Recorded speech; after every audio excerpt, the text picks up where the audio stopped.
በስመ አብ ወወልድ ወመንፈስ ቅዱስ አሐዱ አምላክ። የሐዋርያው የቅዱስ ጳውሎስ መልእክት ወደ ሮሜ ሰዎች ምዕራፍ 4። እንግዲህ በሥጋ የቀድሞ አባታችን የሆነው አብርሃም ምን አገኘ እንላለን? ይህን በሥራው አግኝቷልን? አብርሃም በሥራው ጸድቆስ ቢሆን ትምክህት በሆነው ነበር፣ ነገር ግን በእግዚአብሔር ዘንድ አይደለም። መጽሐፍስ ምን ይላል? አብርሃም በእግዚአብሔር አመነ፣ ጽድቅም ሆኖ ተቆጠረለት። ለሚሠራ ዋጋው እንደሚገባው እንጂ በለጋስነት እንደሰጡት ሆኖ አይቆጠርበትም። ለማይሠራ ግን ኃጢአተኛውን በሚያጸድቀው ካመነ እምነቱ ጽድቅ ሆኖ ይቆጠርለታል። የኦሪትን ሥራ ሳይፈጽም ማመኑ በእግዚአብሔር ዘንድ ጽድቅ ሆኖ የሚቆጠርለትን ሰው ዳዊት ብፁዕ በሚልበት አንቀጽ እንዲህ ይላል፣ መተላለፋቸው የቀረላቸው ኃጢአታቸውም የተሰረየላቸው ብፁዓን ናቸው።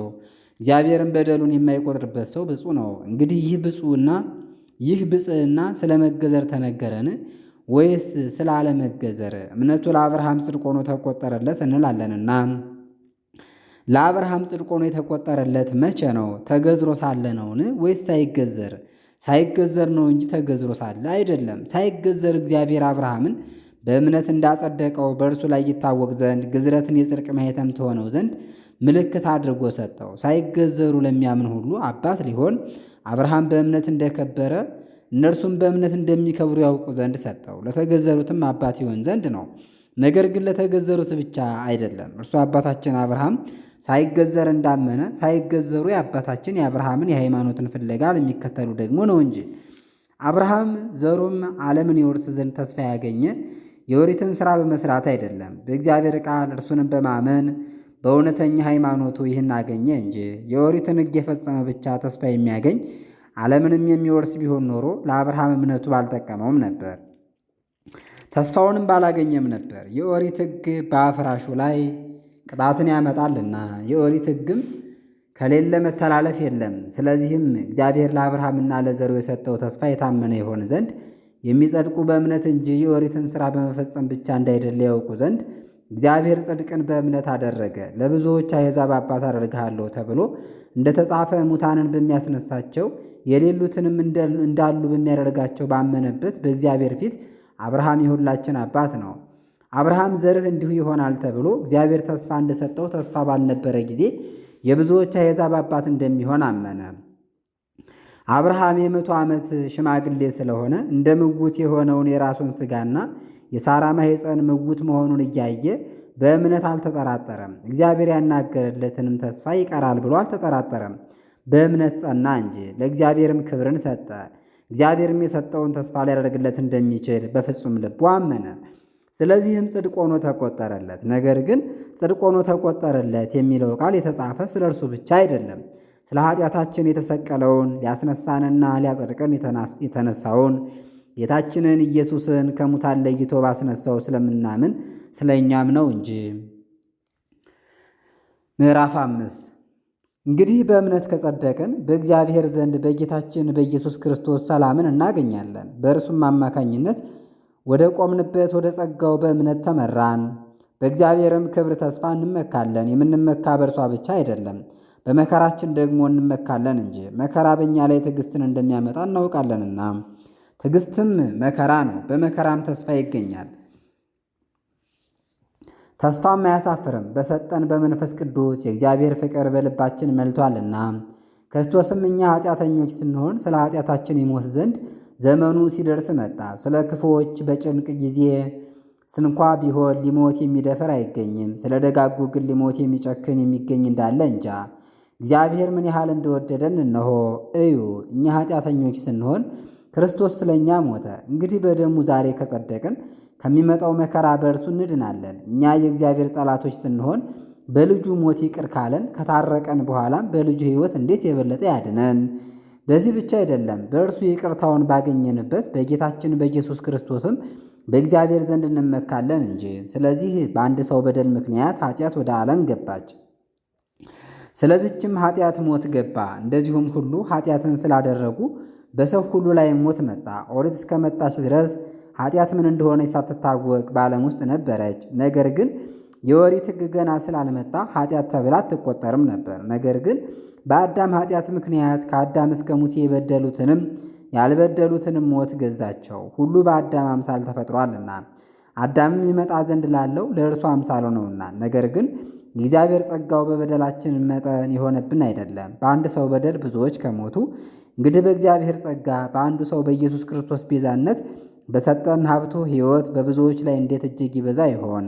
የእግዚአብሔር ጸጋው በአንዱ ሰው ኃጢአት መጠን የሆነብን አይደለም። የኃጢአት ፍርድ ከአንድ ሰው ወጥታ ሁሉ ከተቀጣባት ጸጋው ከበደላችን እንደምን ያነጻን ይሆን? የዘላለምንስ ሕይወት እንዴት ይሰጠን ይሆን? የአንዱ ሰው ኃጢአት ሞትን ካነገሰችው በአንድ ሰው በደልም ሞት ከገዛን የአንዱ ሰው የኢየሱስ ክርስቶስ የጸጋው ብዛትና የጽድቁ ስጦታ እንዴት እጅግ ያጸድቀን ይሆን? የዘላለም ሕይወትንስ እንዴት ያበዛልን ይሆን? እንግዲህ በአንዱ ሰው በደል ዓለም ሁሉ እንደተፈረደበት እንዲሁ ደግሞ በአንዱ ሰው ጽድቅ ሰው ሁሉ ይጸድቃል። በአንድ ሰው አለመታዘዝ ብዙዎች ኃጢአተኞች እንደሆኑ እንዲሁ ደግሞ በአንድ ሰው መታዘዝ ብዙዎች ጻድቃን ይሆናሉ። ኦሪትስ ኃጢአትን ታበዛት ዘንድ መጣች፣ ኃጢአትም ከበዛች ዘንድ የእግዚአብሔር ጸጋ በዛች። ኃጢአትም ሞትን እንዳነገሰችው እንዲሁ በጌታችን በኢየሱስ ክርስቶስ የእግዚአብሔር ጸጋ ጽድቅን ለዘላለም ሕይወት ታነግሰዋለች። ምዕራፍ 6 እንግዲህ ምን እንላለን? የእግዚአብሔር ጸጋ እንዲበዛ ኃጢአትን እንስራን? አይደለም። ከኃጢአታችን የተለየን እኛ እንግዲህ እንዴት ዳግመኛ በእርሷ ጸንተን መኖር እንችላለን? ነገር ግን በጌታችን በኢየሱስ ክርስቶስ የተጠመቅን እኛ ሁላችን በሞቱ እንደተጠመቅን ሁላችሁ ይህን እወቁ። በሞቱም እንመስለው ዘንድ ከእርሱ ጋር በጥምቀት ተቀበርን። እርሱ ክርስቶስ በአባቱ ጌትነት ከሙታን እንደተነሳ እኛም እንደ እርሱ በአዲስ ሕይወት እንኖራለን። በሞቱ ከመሰልነውም በትንሣኤው እንመስለዋለን። ነገር ግን የኃጢአትን ሥጋ ይሽር ዘንድ ከእርሱ ጋር የተሰቀለው አሮጌው ሰውነታችን እንደሆነ ይህን እናውቃለን። ከእንግዲህ ወዲያ ዳግመኛ ለኃጢአት እንገዛ ዘንድ አንመለስም። የሞተስ ከኃጢአት ነፃ ወጥቷል። ከክርስቶስ ጋር ከሞትንም ከእርሱ ጋር በሕይወት እንደምንኖር እናምናለን። ክርስቶስ ከሙታን ተለይቶ እንደተነሳ ዳግመኛም እንደማይሞት እንግዲህ ወዲህም ሞት እንደማይገዛው እናውቃለን። የሞተ አንድ ጊዜ ሞተ፣ በሞቱም ኃጢአትን ሻራት። የተነሳም ለእግዚአብሔር ተነሳ። እንዲሁ እናንተም ራሳችሁን ለኃጢአት ምውታን አድርጉ፣ በጌታችን በኢየሱስ ክርስቶስም ለእግዚአብሔር ሕያዋን ሆኑ። በዚህ በሚሞት ሰውነታችሁ ኃጢአትን አታንግሷት፣ ለምኞቱም እሺ አትበሉት። ከሙታን ተለይቶ እንደተነሳ ራሳችሁን ለእግዚአብሔር መሥዋዕት አድርጉ እንጂ ሰውነታችሁን ለኃጢአት የዓመፅ የጦር መሣሪያ አታድርጉት። ሰውነታችሁንም ለእግዚአብሔር የጽድቅ የጦር መሣሪያ አድርጉ። እንግዲህ ኃጢአት አትገዛችሁም፣ የኦሪትን ሕግ ከመሥራት ወጥታችሁ ወደ እግዚአብሔር ጸጋ ገብታችኋልና። እንግዲህ ምን እንላለን? የኦሪትን ሕግ ከመሥራት ወጥተን ወደ እግዚአብሔር ጸጋ ስለገባን ኃጢአትን እንስራን?